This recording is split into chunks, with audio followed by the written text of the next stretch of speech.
तो चुनाव को समय हो चुका है। बीजेपी अपनी और रणनीति, आगे की रणनीति, आगे किस तरीके से काम करना है, इस पर जोर दे रही है, सोच विचार किया जा रहा है। लेकिन वहीं दूसरी तरफ अगर मुख्य विपक्षी दल की अगर हम बात करते हैं तो कांग्रेस अभी भी उसी जगह पर खड़ी है। अभी भी एक दूसरे के ऊपर ठीकरा फोड़ा जा रहा है, कोई भी जिम्मेदारी लेने को तैयार नहीं है। और यही कारण है कि हरीश रावत ने एक बार फिर से इस तरीके का बयान भी दिया है और सोशल मीडिया पर उन्होंने इस तरीके से पोस्ट भी किया है। लेकिन क्या इस तरीके से अपनी पार्टी के ऊपर और एक गुट दूसरे गुट पर, दूसरा गुट पहले गुट पर आरोप अगर लगाता रहेगा तो जो सपना कांग्रेस ने फिर से खड़ा होने का देखा है, क्या यह पॉसिबल हो सकता है? इसी मुद्दे पर आज हम चर्चा करेंगे। मेहमान हमारे साथ जुड़ चुके हैं। इंट्रोडक्शन पहले आपका करवा देते हैं। सत्यवीर सिंह चौहान जी बीजेपी से हमारे साथ चर्चा में जुड़ गए हैं। कांग्रेस से शिषपाल सिंह बिष्ट जी हमारे साथ चर्चा में हैं। यूकेडी से रविंद्र बामगाई जी हैं और साथ ही आम आदमी पार्टी से अमरिंदर बिष्ट जी। आप सभी का बहुत स्वागत है इस चर्चा में। चर्चा की शुरुआत सबसे पहले शिषपाल सिंह जी आपके साथ ही कर लेते हैं।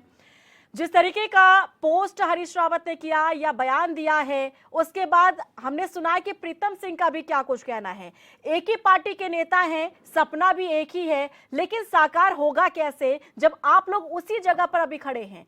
विधानसभा चुनाव को समय हो गया है, उपचुनाव भी इसके बाद हुए हैं, लेकिन अभी तक आप लोग उसी बात पर अड़े हुए हैं कि आखिर जिम्मेदार किसे ठहराया जाए।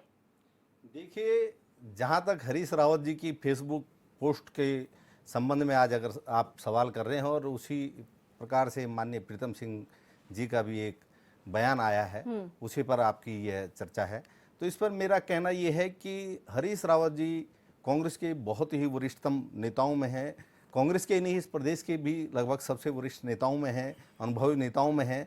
और घर में कभी कभी ऐसा होता है कि अगर घर के बड़े बुजुर्गों को कोई अगर पीड़ा हो, और क्योंकि हरीश रावत जी का ऐसा नहीं लगता कि मुझे इस पोस्ट के माध्यम से किसी के प्रति कोई दुराग्रह होगा या किसी को टारगेट करके उन्होंने इस प्रकार की कोई टिप्पणी की होगी, क्योंकि वो लगभग प्रदेश के सभी मुद्दों पर, सामाजिक मुद्दों पर, यह अपनी जो भी बात होती है वो अपने मन की बात को लगातार सोशल मीडिया के माध्यम से या समाचार चैनलों के माध्यम से, समाचार पत्रों के माध्यम से हमेशा से रखते रहे हैं। तो उन्होंने इसी सहजता से अपनी बात को कही। ये कांग्रेस में कहीं कलह का कोई बात नहीं कहा। और आपने अभी बयान दिखाया कि हमारे पूर्व नेता प्रतिपक्ष और आदरणीय जो प्रीतम सिंह जी ने भी बहुत ही शालीनता से इस प्रकार की कोई बात उन्होंने नहीं की कि उन्होंने मेरे खिलाफ कोई टिप्पणी की। लेकिन हरीश रावत का बयान भी हमने आपको सुनाया। शिषपाल जी, बयान पर अगर आपने गौर किया हो, हरीश रावत का बयान जिसमें वो सीधे तौर पर ये कहते हुए नजर आ रहे हैं कि मैंने कहा था कि चेहरा उतारिए, लेकिन ऐसा नहीं हुआ। सामूहिक नेतृत्व में चुनाव लड़ने की बात अगर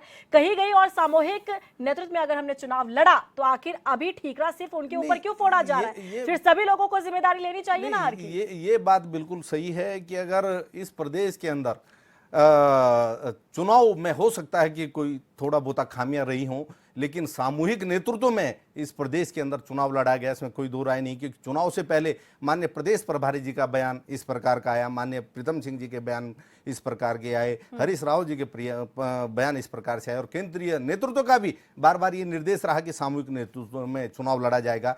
तो ये ठीक है कि ये सभी लोगों का जो भी रिजल्ट आया, तो इसके लिए किसी एक को तो जिम्मेदार माना ही नहीं जा सकता। हम सभी लोग, मैं भी कांग्रेस का कार्यकर्ता हूं, सभी कांग्रेस जनों की, कांग्रेस जन इसके लिए जिम्मेदार माना जा रहा है। नहीं, हरीश रावत जी को मुझे नहीं पता कि वो, क्योंकि कांग्रेस के इतने बड़े नेता हैं, वो मैंने कहा ना इस प्रदेश के भी लगभग सबसे वरिष्ठ नेताओं में है। बड़े नेता तभी उनकी सुनवाई नहीं होती है कि उन्हें पोस्ट का सहारा लेना पड़ता है। नहीं, ऐसा नहीं है कि उनकी आज उनके मतलब उनकी सुनवाई कहाँ होगी, वो तो स्वयं सुनने वालों में है। हरीश रावत जी तो हम सबके आदर्श हैं। इस प्रदेश में ऐसा कोई भी कांग्रेस का नेता, चाहे प्रीतम सिंह जी हों या गणेश गोदियाल जी हों, चाहे आज के वर्तमान अध्यक्ष करण महाराज जी हों, कोई भी ये नहीं कहेगा कि हरीश रावत तभी उनकी सुनवाई हुई कि सामूहिक नेतृत्व में आपकी पार्टी चुनाव लड़ती है। वो तो बार बार कहते रहे कि चेहरा उतारिए।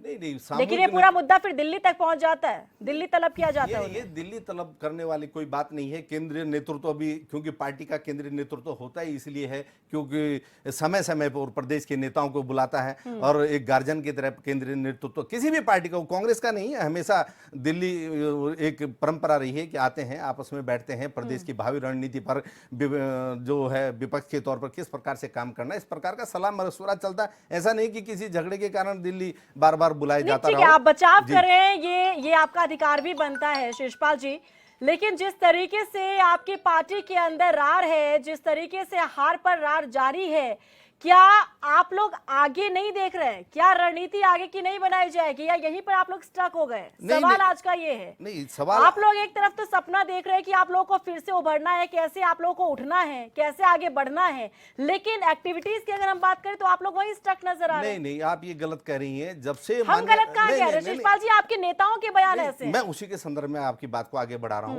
कि जब से माननीय करण महाराज जी प्रदेश अध्यक्ष बने हैं कांग्रेस पार्टी के, आप सांगठनिक ढांचे की बात करें, उन्होंने सबसे पहले गढ़वाल मंडल का दौरा किया, बहुत ही ऊर्जावान और युवा दौरे नेता के हैं। दौरान शिषपाल जी, आपको याद देखिए, होगा कि प्रदेश अध्यक्ष ने बयान दिया था कि हमारे बड़े नेताओं ने, वरिष्ठ नेताओं ने कुछ गलतियां की है, जिसका खामियाजा अभी हमें भुगतना पड़ रहा है। मैं बताना चाहूंगा कि फिर उन्होंने दौरा किया, पूरी कांग्रेस एकजुट रही। उसके बाद ईडी के खिलाफ आपने देखा होगा कि बहुत दमदार प्रदर्शन हुआ, सामूहिक नेतृत्व यहां पर दिखा। और अभी परसों ही लगभग जो है अग्निपथ योजना के खिलाफ विधानसभा स्तर तक कांग्रेस पार्टी ने जबरदस्त कार्यक्रम किया। आपने देखा, वो मीडिया के माध्यम से भी दिखा, कांग्रेस का जिसमें हरीश रावत शामिल नहीं होते हैं, जिसमें हरीश रावत शामिल नहीं होते हैं, और 2 दिन के बाद हरीश रावत अलग से वरिष्ठ नागरिकों को जोड़कर प्रदर्शन करते हैं। वालिया जी, देहरादून में हरीश रावत जी शामिल हुए, और एक जगह नहीं 3-3 विधानसभाओं के कार्यक्रमों में शामिल हुए। 29 तारीख को हरीश रावत जी ने जरूर अग्निपथ के खिलाफ एक सामूहिक नेतृत्व, विभिन्न पार्टी के लोगों के, वरिष्ठ नेताओं, 60 साल से ऊपर के लोगों को एक संदेश देने के लिए राज्यपाल को एक ज्ञापन और पद यात्रा की थी। तो ये तो पार्टी के विभिन्न कार्यक्रम है, पार्टी संगठन को मजबूत करने के लिए कार्यक्रम है। आप इसमें कहीं भी गुटबाजी कहा है, तो पार्टी को मजबूत करने के लिए काम कर रहे हैं। और करण महाराज जी का जिस प्रकार से मुझे लग रहा है कि युवा नेतृत्व है, पार्टी की मजबूती के लिए काम कर रहे हैं। दे सकते हैं। देखिए, हकीकत क्या है वो तो सबके सामने है, और इसका अंजाम क्या होगा वो भी आप समझ रहे हैं।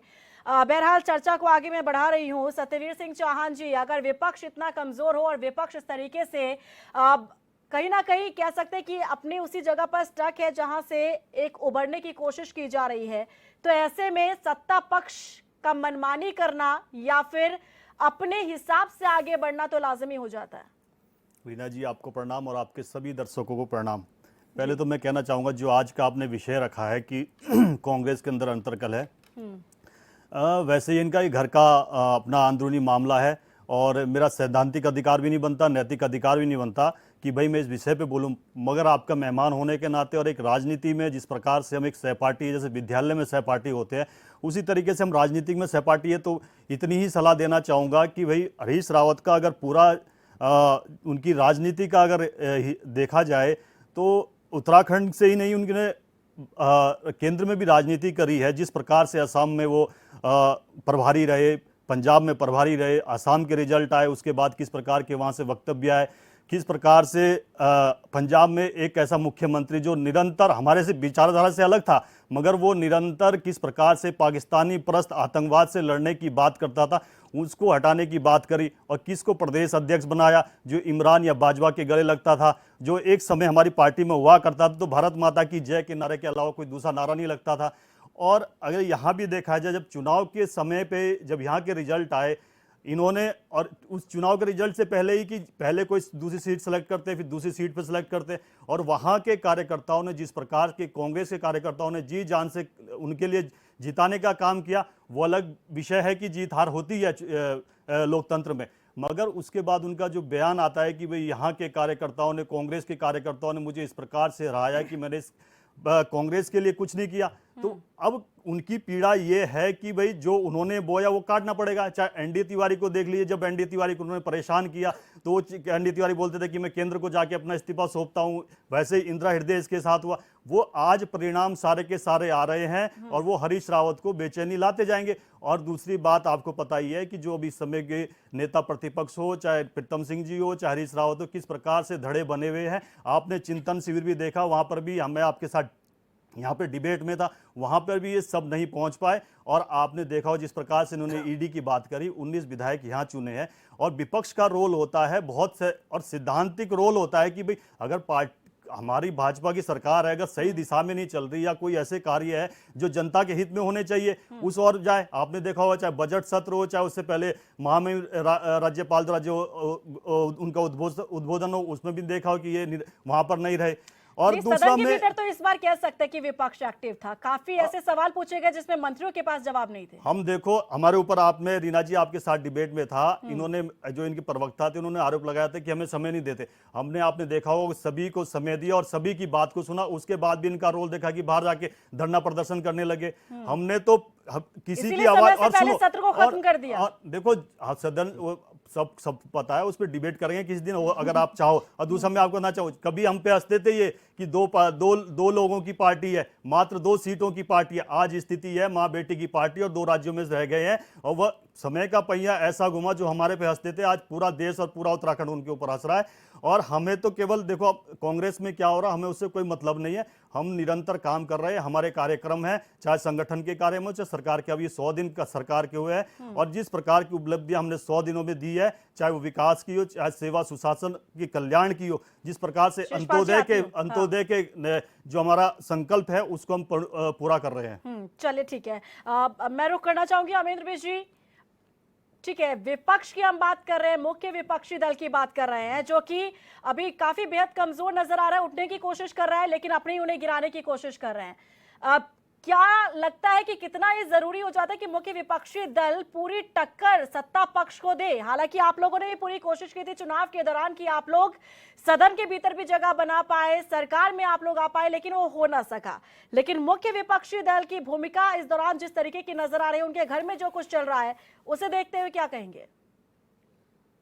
देखिए, जैसा सत्यवीर भाई ने कहा कि चूंकि एक परिवार का मामला है, कांग्रेस का मामला है, इस पर बहुत ज़्यादा बोलने को नहीं है। लेकिन ये बात ठीक है कि चूंकि हम सब लोग मिलकर के राजनीतिक क्रियाकलापों में लगे हुए हैं, तो कहीं ना कहीं हम देखते हैं कि किस दल में क्या हो रहा है और हमारी नज़र भी रहती है। मैं जब हरीश रावत जी को देखता हूं तो मुझे लगता है कि वो अपने बयान के माध्यम से या सोशल मीडिया पे अपने लेख के माध्यम से या किसी अन्य तरीके से वो ये कोशिश करते हैं कि वो लगातार चर्चाओं में बने रहें। उनके जब लगता है उनको कि आजकल उनको कोई पूछ नहीं रहा है, तो फिर एक ऐसा बयान देते हैं कि आप और हम एक डिबेट में बैठ जाते हैं उनको लेकर के। जितना मैं कांग्रेस की राजनीति को देखता और समझता हूं, मुझको लगता है कि इस प्रदेश में कांग्रेस की जड़ें जमाने का काम हरीश रावत जी ने किया। जिस तरीके से शुरुआती जब राज्य बना तो उत्तराखंड में उन्होंने बड़ी मेहनत की और इस राज्य में उन्होंने कांग्रेस को स्थापित किया, हालांकि उनको मुख्यमंत्री नहीं बनाया गया। और लगभग 15 साल 16 साल तक वो चलते रहे और उसके बाद फिर 2017 के चुनाव से पहले 2017 में जो घटना घटी उसके लिए भी हरीश रावत जी जिम्मेदार हैं। जिस तरीके का माहौल बना, कांग्रेस में टूट हुई और वो भारतीय जनता पार्टी की गंगोत्री में नहा गए इनके कुछ विधायक। तो जाहिर सी बात है वो हरीश रावत जी के व्यवहार के कारण ही ऐसा हुआ। जैसा मैं प्रीतम सिंह जी के बयान को अभी सुन रहा था कि हम कमज़ोर हुए हैं उस घटना से, तो इसमें कोई दो राय नहीं है, कोई संकोच नहीं है कि इस प्रदेश में कांग्रेस की जड़ें जमाने के का श्रेय भी हरीश रावत जी को जाता है और कांग्रेस जो समाप्ति की ओर है, जो इस समय पतन की ओर है, उसके लिए भी हरीश रावत जी को ही जिम्मेदार माना जा सकता है।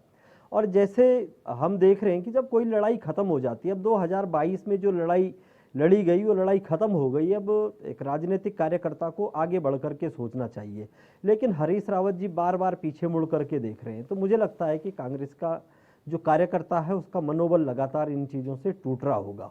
जिस तरह से वो बार बार पुरानी घटनाओं को लेकर के आ जाते हैं या किसी भी मुद्दे पर, वो कभी आपने और हमने देखा कि किस तरह से चंपावत के चुनाव में उन्होंने सीधे सीधे संकेत दे दिए कि मैं वहाँ जाना नहीं चाहता, लेकिन विपक्ष ये कह रहा है कि बीजेपी के आरोप लग रहे हैं, मीडिया के आरोप लग रहे हैं कि वॉक ओवर दे जाने की बात कही, तो इसलिए मैं वहाँ जा रहा हूँ। तो अपने बयानों से मुख्यमंत्री धामी की वो बहुत तारीफ कर देते हैं। तो जिस धामी सरकार के खिलाफ उनका कार्यकर्ता झंडा बुलंद किए हुए है, जिस भारतीय जनता पार्टी के खिलाफ उनका कार्यकर्ता लड़ रहा है, तो जब उनका सर्वोच्च नेता जैसे बड़े भाई शिषपाल जी ने कहा कि वो हम सबके नेता हैं, तो जब सबसे बड़ा नेता उसी सरकार की तारीफ के लहजे में आ जाएंगे तो निश्चित तौर पर कार्यकर्ता का मनोबल टूटेगा। और जब कार्यकर्ता का मनोबल टूटेगा तो मुझे लगता है कि ये किसी नेता का काम नहीं है कि वो अपने कार्यकर्ता का मनोबल तोड़े। तो सरकार 100 दिन का जश्न मना रही है, लेकिन इधर हरीश रावत जी लगातार ऐसी बातचीत कर देते हैं कि उनकी पार्टी फिर कटघरे में आ जाती है और वो अपने आप को चर्चा में रखने के लिए फिर इस तरीके के बयान देते रहते हैं। उनको शायद अनुमान नहीं है कि उनकी इन हरकतों से, उनके इस बयानों से पार्टी को कितना नुकसान हो रहा है। हालांकि हम खुश हैं इस बात पर, जी हम तो चाहते हैं कि कांग्रेस की जगह मतलब हम ले सकें इस प्रदेश में। तो हमारे लिए अच्छा है कि हरीश रावत जी इस तरीके का, और प्रीतम सिंह जी भी अगर कुछ ऐसा ही सब लोग मिल करके करेंगे तो हमको भी अच्छा अवसर मिलेगा इस प्रदेश में काम करने का। ठीक है, रुक करूंगी रविंद्र मामगाई जी का। रविंद्र जी, रिएक्शन दीजिए अपना इस पर, क्या रीना कुछ जी, प्रतिक्रिया है आपकी इस पर? रीना जी, सबसे पहले तो मैं आपको धन्यवाद देना चाहूँगा, क्योंकि कुछ दिन पहले हम लोगों ने आपके एक सम्मानित मंच के माध्यम से एक डिबेट की थी जी कि उत्तराखंड में जो बिजली के दरों में जो वृद्धि की जा रही है वो हो या ना हो। तो हमारे सारे सम्मानित विपक्ष के नेता, विपक्ष के प्रवक्ता यहाँ पे आए थे, उन लोगों ने बात रखी थी अपनी। जी और आज सुबह ही निर्णय आया है कि उत्तराखंड में अब बिजली के दाम में इस साल तो कम से कम बढ़ोतरी नहीं होगी। जी तो इसके लिए मैं सबसे पहले एचएनएन परिवार को मैं धन्यवाद देता हूँ कि आपने उत्तराखंड के मुख्य मुद्दे को, जी एक गांव में जो बैठा आदमी है उसके मुख्य अधिकारों के जो मुद्दे हैं वो आपने उठाए थे, और सभी लोगों ने आवाज़ उठाई इसमें। और जो विद्युत नियामक बोर्ड था उन्होंने आज उसमें निर्णय दिया है कि कोई इसमें बढ़ोतरी नहीं होगी। जी और अब बात रही आज के डिबेट के टॉपिक की, कांग्रेस में जो फटोबल चल रहा है इनका आपस में, तो मेरे ज़्यादा कुछ इसमें बोलने के लिए है नहीं हमारे पास, क्योंकि ये कांग्रेस का अंदरूनी मामला है। इसमें हम लोग बस इतना ही कह सकते हैं रीना जी कि कम से कम हमारे जो सम्मानित बड़े नेता हैं, चाहे वो कांग्रेस में हो, चाहे भाजपा में हो, चाहे किसी भी पार्टी में हो, जी कम से कम आप लोग ये देखिए कि इस राज्य में जो युवा है, और वो युवा जो राजनीति में इस राज्य के भले के लिए आना चाहता है, और आपकी अगर इस तरह की हरकतें होंगी, आप आपस में लड़ाई कर रहे हैं, आपस में आप भिड़ रहे हैं। अब मैं अगर कांग्रेस की बात करूं तो मैडम ये कोई नई बात नहीं है। आप चुनाव से पहले इनको देखिए, माननीय हरीश रावत जी, हम ये मानते हैं, पूरा उत्तराखंड का एक हर व्यक्ति ये मानता है कि कांग्रेस का बड़ा नेता कौन है इस समय, हरीश रावत जी हैं। लेकिन हरीश रावत जी इस तरह के स्टेटमेंट दे देते हैं सोशल मीडिया पे कि आज का युवा देखता है उन चीज़ों को। कभी ये बोलते हैं कि मुझे संगठन में काम करने नहीं दिया जा रहा। अरे भाई, आप तो कांग्रेस के सबसे बड़े नेता हैं और आपको ही काम करने नहीं दिया जा रहा है। उसके बाद जो है इनका फिर वहाँ से रिएक्शन आता है कि जी मैं तो इस तरह की बातें कर रहा था, ये तो ईडी के लिए मैंने कहा था। तो चलिए, आज की जनता समझदार है, आज के युवा भी समझदार है, समझता चीज़ों को कि अंदर चल क्या रहा है बेसिकली। यहाँ पर मैं रुख करूंगी, जिस तरीके से पूरी बात, अपनी बात नहीं, आप अपना जवाब जरूर दीजिएगा, लेकिन यहाँ पर रविंद्र मामगाई जी की बात अधूरी रह गई थी, अपनी बात को आप पूरा कर सकते हैं। तो रीना जी, मैं यही कहना चाहता हूँ इसमें कि कांग्रेस में ये कोई आज की बात नहीं है। अगर हम चुनाव 2022 के चुनाव से पहले की बात करें, तब भी यही इस तरह की कहानियां बाहर आती थी। तब इन्होंने, हरीश रावत जी ने कहा था कि भैया मुझे संगठन में काम करने नहीं दिया जा रहा। आप इस राज्य के कांग्रेस के सबसे बड़े नेता हैं, भला आपको कौन रोक रहा है? प्रश्न चिन्ह कहीं ना कहीं खड़ा उठता है सीधा सीधा कांग्रेस के जो राष्ट्रीय अध्यक्ष हैं उनके ऊपर भी। अगर आप जो है प्रदेश में हरीश रावत जी को कार्य नहीं करने दिया जा रहा, तो या तो आप उसको लीड नहीं कर पा रहे ढंग से, या हरीश रावत जी मुख्य भूमिका में निभा रहे हैं कि कांग्रेस मुक्त उत्तराखंड भी होना चाहिए। तो माननीय मोदी जी को एक सपना है कि पूरे भारत से कांग्रेस का जो सफाया करना वो चाह रहे हैं। तो हमें तो ये लगता है कई बार कि जो हरीश रावत जी थी इस तरह की जो फेसबुक पे पोस्ट डाल देंगे, ट्वीट कर देंगे, तो दूसरे जो और भाजपा के जो लोग हैं उसका वो मजा लेते हैं उसमें, और वो उसको एंजॉय भी करते हैं। तो इस तरह की बातें हैं कांग्रेस का। ये भले ही अंदरूनी मामला है, लेकिन जो युवा है, जो युवा राजनीति में आ रहे हैं, जो कांग्रेस से जुड़ रहे हैं, उनके बीच एक सकारात्मक संदेश नहीं जाता है। और मेरा तो एक निवेदन रहेगा कांग्रेस के वरिष्ठ जनों से कि कृपया आप भी समझिए कि युवाओं के मध्य इस तरह कोई संदेश न जाए कि युवा जो है आपकी पार्टी से फिर ना जुड़े। ठीक है, यहाँ पर शक्ति बर्तवाल जी, स्वागत है आपका चर्चा में। क्या कहेंगे, जिस तरह से हरीश रावत का ये पोस्ट या फिर वो बयान सामने आया है, कितना ये जायज है? और आखिर जब कांग्रेस यही करती रहेगी तो जो सपना देख रही है आगे बढ़ने का, या फिर से अपनी सियासी जमीन को बचाने के लिए, तो कैसे ये पॉसिबल हो सकता है? और निश्चित रूप से रीना जी, अगर आप हरीश रावत जी के बयान को अगर आप देखें तो उन्होंने निश्चित रूप से अपनी एक चिंता भी जाहिर की और उन्होंने एक मैसेज देने का भी काम किया है। और अगर ओवरऑल भी इसको देखा जाए तो कहीं ना कहीं ये आज लगता है और ये महसूस भी उनको शायद में हो रहा है कि सारा जो हार का ठेकरा है उन्हीं के ऊपर फोड़ा जा रहा है। लेकिन इसके बहुत सारे कारण भी हैं, क्योंकि 2017 का जो विधानसभा चुनाव हुआ था वो भी हरीश रावत जी के चेहरे पर लड़ा गया था, और सबसे बड़ी जो कांग्रेस में टूट हुई थी 2016 में हुई थी। तो पार्टी में उनका कद छोटा नहीं है, ये कहना कि उनका कद घटा दिया गया, लेकिन पार्टी को लगा कि हम सेकंड लीड जो लीडरशिप है उसको भी विकसित करें, और उस लीडरशिप को फ्रंट लाइन करने के चक्कर में कांग्रेस बैकफुट पे खुद आ गई। क्योंकि जो लीडरशिप पर कांग्रेस ने भरोसा किया, आप देखिए उस लीडरशिप ने परफॉर्म नहीं कर पाई। और जो बात अब कह रहे हैं वो ये कह रहे हैं कि उनका अगर आप देखें हरिद्वार जो लोकसभा क्षेत्र है उनका, तो हरिद्वार से ही 70% सीटें कांग्रेस को मिली है। पूरे अल्मोड़ा की वो बात करें, वहां से सीटें उनके पास आई है। उनका निशाना सीधे तौर से मुझे लगता है कि प्रीतम सिंह जी के ऊपर हो सकता है, क्योंकि पूरे देहरादून जनपद में जहां पर सीटें जीते वो एकमात्र सीट कांग्रेस की आ पाई। तो ये उन्होंने सीधे तरीके से एक मैसेज दे दिया है कि भैया अगर आप विश्लेषण कर रहे हैं और मेरी बात तो कह रहे हैं, लेकिन अपनी भी बात कीजिए, क्योंकि आप पीसीसी चीफ रहे, आप ओपोजिशन में लीडर रहे और कैबिनेट मंत्री पिछली सरकार में आप रहे, तो पोर्टफोलियो कहीं ना कहीं उनका भी छोटा नहीं था। हरीश रावत जी के बराबर पोर्टफोलियो उनके पास, एक चीफ मिनिस्टर नहीं बन पाए, सारे पद उनके पास भी रहे, और उसके बावजूद भी उनके ऊपर अगर हरीश रावत जी को ये लग रहा होगा। दूसरा कारण, कांग्रेस पार्टी में जो निर्णय लेने की क्षमता है वो बहुत डिले हो रही है। जो रामनगर में जिस तरीके की स्थितियां बनी, उसमें आप देखें सिर्फ और सिर्फ 2 सामग्री हरीश रावत जी को देंगे तो ये भी मुझे लगता है जायज नहीं होगा, क्योंकि जब वहां पर उनके पूर्व सहयोगी रंजीत रावत जी जो है मैदान में डटे रहे और उन्होंने उनका टिकट तक बदलवा दिया, तो कहीं ना कहीं ये मैसेज गया हरीश रावत जी। लेकिन उस समय उस सेंटर में जो लीडरशिप थी या स्टेट की जो सेकंड लीडरशिप थी, जिसमें वो 3-4 चेहरों की अगर हम बात कर सकते हैं, उन्होंने भी इस बात का विरोध नहीं किया और रंजीत रावत को मनाने की कोशिश नहीं की।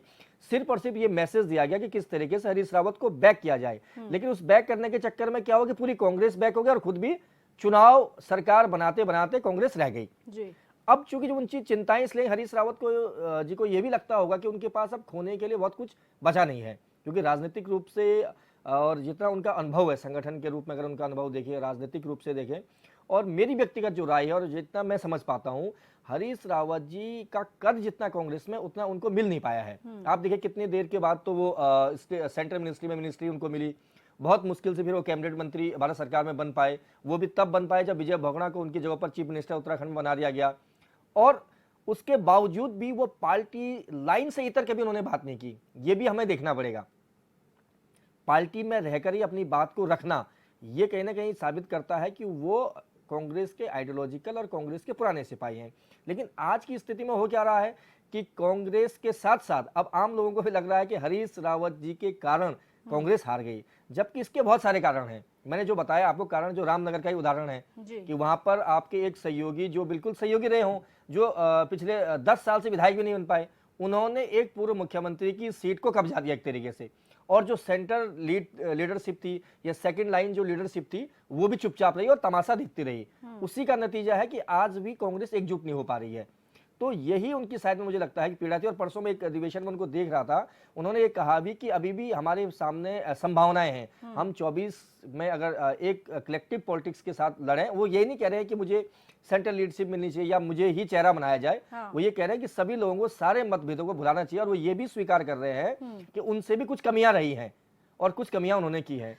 तो मुझे लगता है कि जो और पॉलिटिकल लीडरशिप जो कांग्रेस के स्टेट में है, उन्हें भी अब समझना चाहिए कि अगर आपको सत्ता में वापस आना है तो भैया आपको लीडरशिप को मानना पड़ेगा, स्वीकार करना पड़ेगा। निसंदेह हरीश रावत उत्तराखंड की राजनीति में राजनीतिक रूप से फेल हुए हों, लेकिन राजनीतिक व्यक्तित्व के रूप में वो नंबर 1 चेहरे हैं और अभी बने रहेंगे। अच्छा शक्ति जी, क्योंकि देखिए हरीश रावत सबसे बड़ा चेहरा यहाँ पर उत्तराखंड में और कांग्रेस पार्टी के भीतर हम कहते हैं हमेशा चलते हैं, लेकिन जिस तरीके के हालात अभी बनते हुए नजर आ रहे हैं, क्या लगता नहीं है कि हरीश रावत को ये कवायद कर लेनी चाहिए कि जो तमाम जो बिखराव है पार्टी के अंदर उसे एकजुटता के साथ कैसे लाया जाए? लेकिन चाहे आप उनके पोस्ट देख ले, चाहे आप उनके ट्वीट्स देख ले या फिर उनके बयान देख ले, ऐसा लगता है कि वो सिर्फ और सिर्फ खुद के बारे में सोच रहे हैं। निश्चित रूप से रीना जी, अगर हमने कहा ना, पहल हरीश रावत जी को करनी चाहिए, लेकिन पहल उनको कहीं ना कहीं आपने देखा होगा, जब लीडरशिप को लगता है कि उनका कद इतना बड़ा हो चुका होता है तो वो नीचे की जो लीडरशिप है उसको एकदम से स्वीकार भी करने की स्थिति में नहीं होते हैं, और इसका नुकसान पॉलिटिकल पार्टी को होगा। अगर आप देखिए, अगर हरीश रावत इतना बड़ा चेहरा नहीं होते राजनीति, उत्तराखंड की राजनीति का, तो बीजेपी की पूरी पॉलिटिक्स हरीश रावत के इर्द गिर्द नहीं घूमती। आप देखिए, चाहे वो 2016 की राजनीति हो, स्टिंग ऑपरेशन हो, हरीश रावत जी के विधायकों का जाना हो, या उनको सरकार को गिराना हो, सुप्रीम कोर्ट तक मामला गया, उसके बाद फिर रिस्टोर हुई, सरकार बनी, और अभी भी जो तारीफों के पुल बांधे जा रहे हैं, या पूरी जो पॉलिटिकल, अब आपने देखा जो 2022 का जो पूरा चुनाव था, यहाँ तक कि प्रधानमंत्री नरेंद्र मोदी, गृह मंत्री और रक्षा मंत्री ने सिर्फ और सिर्फ टारगेट किसको किया? हरीश रावत को टारगेट किया। तो अगर हरीश रावत राजनीति के रूप में छोटा चेहरा होता, उन्होंने ना तो प्रीतम सिंह जी का नाम लिया, ना उन्होंने किसी और लीडरशिप का नाम लिया, भले ही ये पॉलिटिकल लीडर अपने आप को बहुत बड़े नेता मानते हो, लेकिन इनकी इमेज आज भी भारतीय जनता पार्टी की सेंटर पॉलिटिक्स और स्टेट पॉलिटिक्स में कहीं नहीं है। एक सिंगल बयान आप ये नहीं मान सकते हैं कि किसी, मुझे तो लगता है कि दिल्ली में अगर आप जाएंगे बीजेपी के टॉप लीडरशिप, तो उनको नाम भी पता नहीं होंगे कि उत्तराखंड में कोई नेता है कांग्रेस का, क्योंकि अपने कद को इतना ऊपर नहीं बढ़ा पाए और एक जो पॉलिटिकल लाइन होती है, पार्टी के पीछे जो समर्पण है वो दिखाई नहीं दे रहा है। तो उसका खामियाजा पॉलिटिकल पार्टी को तो भुगतना ही पड़ रहा है, साथ में उन लीडरशिप को भी भुगतना पड़ रहा है। तो वही लगता है इसी की नाराजगी हो सकती है कि हरीश रावत के मन में ये पीड़ा हो कि ठीक है चुनाव हार गए हो, लेकिन उनको बार बार हर मंचों से टारगेट करना उन्हें ये खल रहा होगा। मुझे ठीक है, शिषपाल जी जवाब दीजिए। देखिए, मेरा जवाब ये है कि अभी सत्यवीर सिंह चौहान जी, क्योंकि आम आदमी पार्टी और उत्तराखंड कांदल के जवाबों पे तो मैं क्या ही कहूँ,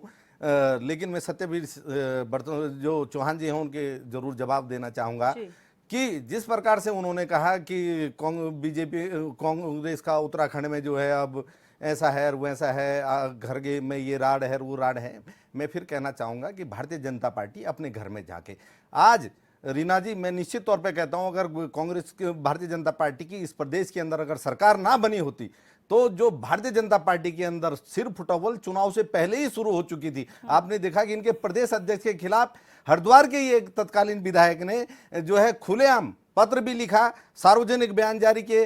काशीपुर में हरभजन सिंह चीमा और उनके पुत्र ने खुलेआम आरोप लगाए। जो आज गहतोड़ी जी मुख्यमंत्री के लिए सीट छोड़ चुके हैं, उन्होंने खुलेआम आरोप लगाए। मतलब बीजेपी का तो जो खुलेआम, जो आज हरीश रावत जी ने तो लोग सरकार बनने के 3 महीने बाद अपनी थोड़ी बहुत पीड़ा व्यक्त की होगी, लेकिन भाजपा के अंदर चुनाव से पहले जो सुर फुटबॉल आपने देखी, मतलब ये कोई मेरे आरोप नहीं है, सार्वजनिक थे, सड़कों पर थे, तो वो सिर फुटबॉल आज कहाँ होती अगर ये सरकार नहीं बनाते। रीना जी, शिषपाल जी देखिए, बीजेपी में ये सब कुछ हुआ जो कि आपने कहा, लेकिन बीजेपी अब उससे काफी आगे बढ़ चुकी है।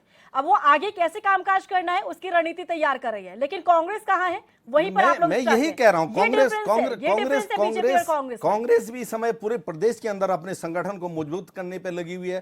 कांग्रेस का सांगठनिक चुनाव इस समय हो रहा है, हमारे जो सदस्यता अभियान पूरे प्रदेश में निपट चुका है, हमारे वार्डों के बूथों के जो है अध्यक्षों के चुनाव हो चुके हैं, बूथों से डेलीगेट आ चुके हैं, ब्लॉक कमेटियों का गठन आप देखेंगे इस महीने लगभग पूरा हो जाएगा, इसके बाद पीसीसी का गठन हो जाएगा पूरा। और जो प्रशिक्षण के कार्यक्रम है, जिस प्रकार से भारतीय जनता पार्टी के लोग कह रहे थे, तो हम भी पूरी तरीके से सांगठनिक ढांचे को दुरुस्त करने पर लगे हैं। और आज की जो चुनौतियां हैं, भारतीय जनता पार्टी ने जिस प्रकार इस देश के अंदर कांग्रेस के समक्ष एक प्रकार से सांगठनिक चुनौती प्रस्तुत की है, हम उससे निपटने के लिए पूरी तरह परिपक्व रूप से बिल्कुल अपने सांगठनिक ढांचे को मजबूत करने के लिए जो है कांग्रेस हर संभव प्रयास कर रही है। और मैंने पहले भी कहा कि हमारे प्रदेश अध्यक्ष आदरणीय करण महाराज जी जिस प्रकार से एक युवा नेतृत्व, एक जोशीला नेतृत्व, एक अनुभवी नेतृत्व, एक विधायक के रूप में चाहे वो रहे हों, चाहे पीछे आपने देखा कि विधानसभा में उप नेता के रूप में उन्होंने जो कार्य किया, और अभी संगठन की मजबूती के लिए वो बिल्कुल जिस प्रकार से, अब मैं यहाँ पर सार्वजनिक, क्योंकि वो डिबेट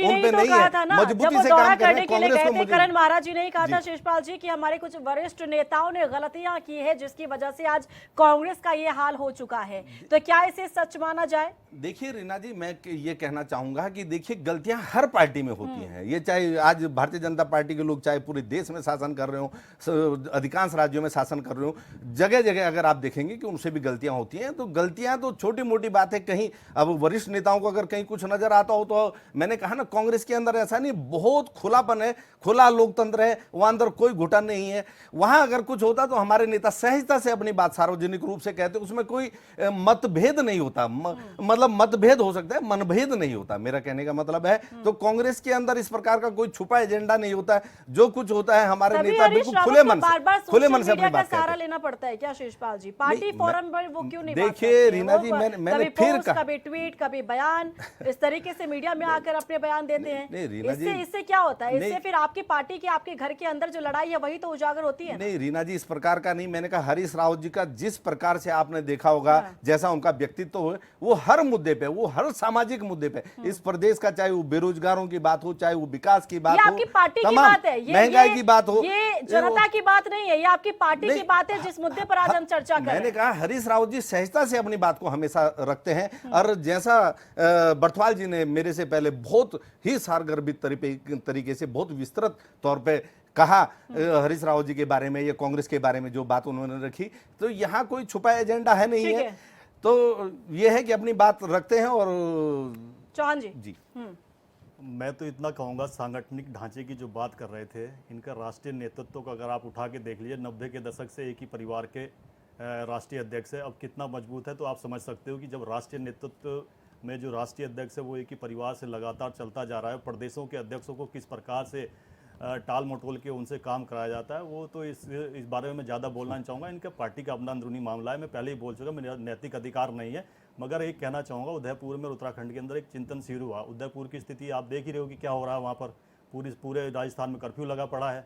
जहाँ पर सरकार को उनके हितों की बात करनी चाहिए थी, वहाँ पूरे हित का दमन हो गया है। वहाँ एक पूरा का पूरा सिस्टम फेल हो गया। दूसरा, उत्तराखंड के परिप्रेक्ष्य में कहूँगा कि भाई आपने जो बोला कि मीडिया में चर्चा के विषय बनते, वो इसलिए बनते हैं कि आपने देखा कि 19 विधायक दिए, यहाँ की जनता ने भी इनको आशीर्वाद दिया है और बहुत अच्छा आशीर्वाद दिया है। मगर आप देखोगे अभी तक 19 विधायक यहाँ ना इनके चिंतन शिविर में बैठे, ना इनके प्रदेश अध्यक्ष में बैठे। जिस प्रकार का इनके प्रदेश अध्यक्ष का बनाया बयान आया था कि विधायक कोई खुदा नहीं होता है, तो भाई अब पता ही है कि इनके लिए खुदा कौन है कि एक ही परिवार है जो विशेष परिवार है, 10 जनपद पे है।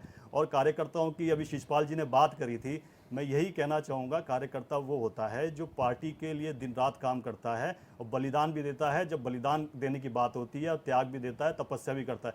मगर जिस प्रकार से समय समय पर कांग्रेस ने उनका मर्यादा को लांघते हुए उनका जो हताशा पे उनको ले जाया, और आपने देखा होगा वही कारण जब 2022 के चुनाव का रिजल्ट आया, उसके बाद भी इन्होंने सबक नहीं लिया एक दूसरे के ऊपर। इन्होंने जिस प्रकार से छींटा खांसी करने का काम किया, चाहे इनकी मीडिया प्रभारी रही हो गरिमा दसोजी ने, जो उन्होंने कहा कि चुनाव के समय भ्रष्टाचार हुआ, और इतना भ्रष्टाचार हुआ कि कांग्रेस का हारने का कारण वो भी रहा। तो वही परिणाम रहा कि जो चंपावत में इतने % वोट हमको मिले, वही कारण रहा कि गोपेश्वर में वो जीत रही। और दूसरा, अभी हरीश रावत की तारीफों के व्याख्यान हो रहे थे कि एक सेकंड, सत्ता पक्ष में वो राहत महसूस कर रहा होगा, आप लोग राहत महसूस कर रहे होंगे कि आप लोगों के रास्ते को रोकने वाला कोई नहीं है, सरकार को आईना दिखाने वाला कोई नहीं है। नहीं, मैं आपको रीना जी कहना चाहता हूं, हम इतने मजबूत भी नहीं होना चाहते कि हम उस रास्ते को ही भूल जाएं जिस रास्ते पर हमको चलना हो। हमको कम से कम बताने वाला भी ऐसा होना चाहिए कि भाई ये रास्ता आप ही के लिए नहीं है, लोकतंत्र में और लोगों के लिए भी है। तो हम इतना मजबूत भी होना चाहिए। अटल बिहारी वाजपेयी को यानी मानते हैं कि आप लोग रास्ता भटक सकते हैं। सुनो, मैं अटल बिहारी वाजपेयी की उस बात का यहाँ पर याद स्मरण करना चाहूंगा। उन्होंने कहा था कि मुझे इतना भी हिमालय जैसा ऊंचा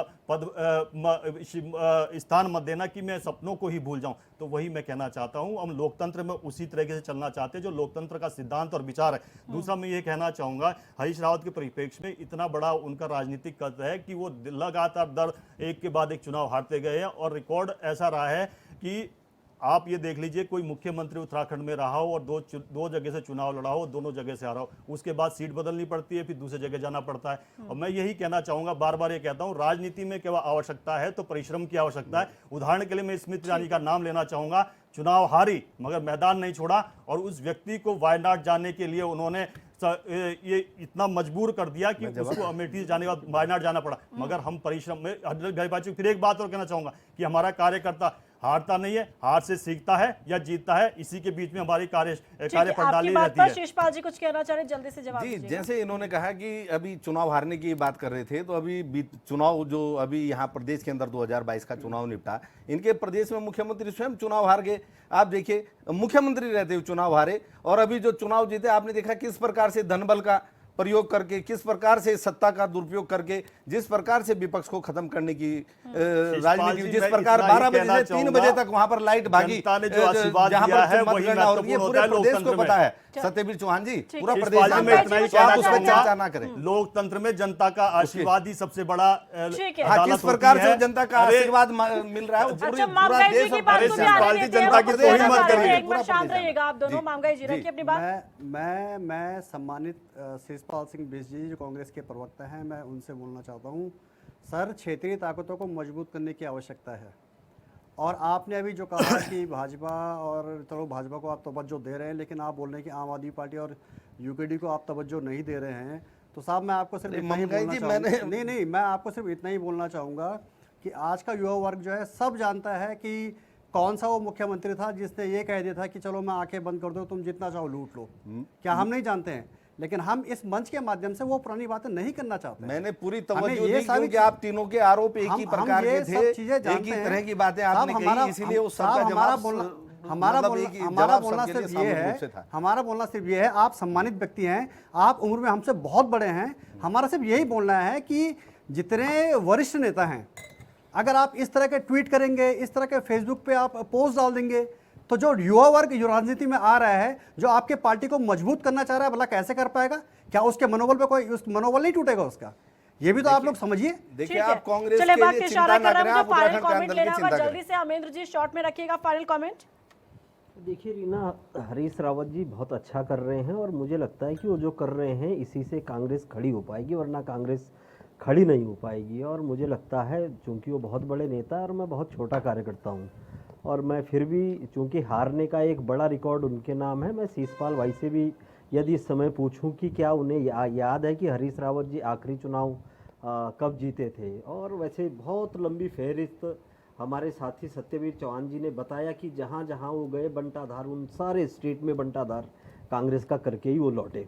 और कांग्रेस का कार्यकर्ता यदि उनको ये लगता है कि उनको हरीश रावत जी की यही कार्यशैली पसंद आ रही तो उनको मुबारक है, और मैं चाहूँगा कि हरीश रावत जी ऐसे ही काम करते रहे और ठीक है। कांग्रेस इसी तरह शक्ति जी। रसातल में जाती रहे। शक्ति जी शॉर्ट में फाइनल कमेंट। निश्चित रूप से हरीना जी, आप कलेक्टिव जो पॉलिटिक्स की बात चली और हरीश रावत जी का भी मुझे लगता है अपना जो दुख है, लेकिन साथ में ये भी देखना पड़ेगा कि जो लीडरशिप है, जो लीडरशिप चाहे वो प्रीतम सिंह जी की बात हम करते हैं, चाहे वो आर्यन शर्मा थे और चाहे वो रंजीत रावत के पुराने सहयोगी, 4 लोगों के इर्द गिर्द जो कांग्रेस घूम रही है उससे बाहर निकलना चाहिए कांग्रेस को, और कांग्रेस को अपने लिए एक नया रास्ता तलाशना चाहिए, क्योंकि पार्टी का विचार बड़ा होता है, कोई व्यक्ति बड़ा नहीं होता है। अगर हरीश रावत जी ने भी कोई बात कही है तो इसको पॉलिटिकल पार्टी और प्रदेश संगठन को और सेंट्रल संगठन को साथ लेकर अगर आगे बढ़ना है तो उस पर विचार करना चाहिए। मैं शक्ति सिंह जी की बात से अपनी बात को जोड़ते हुए कहना चाहूँगा कि कांग्रेस के अंदर कोई मतभेद नहीं है, कोई किसी प्रकार का मनभेद नहीं है। सहजता से हमारे नेता अपनी बात रखते हैं, चाहे वो प्रीतम सिंह जी हों, चाहे हरीश रावत जी हों, और हरीश रावत जी ने किसी का भी नाम लेकर इस प्रकार की कोई बात नहीं कही, कोई इंगित नहीं किया। तो भारतीय जनता पार्टी तमाम, चाहे आम आदमी पार्टी के मेरे सहयोगी हों, चाहे यूकेडी के हों, इन लोगों को तो खैर अपना राजनीतिक मिर्च मसाला लगाना ही है। चलिए, तो ठीक है। लेकिन कांग्रेस प्रदेश के युवाओं के लिए, प्रदेश के